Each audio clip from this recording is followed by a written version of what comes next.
Derdima dermanima, dekama kalikima, bindime bunu uzunima. Derdima dermanima, dekama kalikima. Hasan bırak Hasan, devam et. Bırak çarptırıyor ha.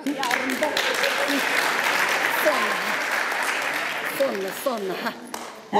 Son. Yarın ana Karabiye gösterme. O gözlüğü taktı, iflah olmaz artık. O kendini oturtur ha.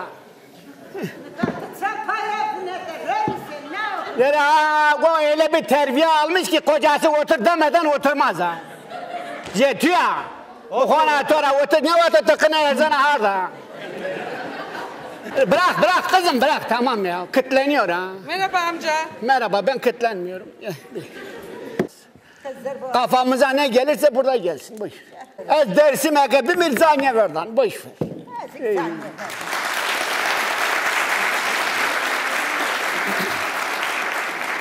He? Didem. Ne? Didem. Dedem çıktı. İsmim. Ha, senin ismin dedemdir. O güzeldir, he. Ülke ekonomisinde büyük kayıp, evet. Genç beyinler dışarıda gidiyor, evet. Kaç sen gitmeseydin. Şimdi çok kendimi üzüntüye koydum yani. Ya nuku var sana cigara. Sen nuk istiyorsun. Nuk? He. O ne? Nuk böyle. Çorvuk nuk. Çorvuk goş nuk.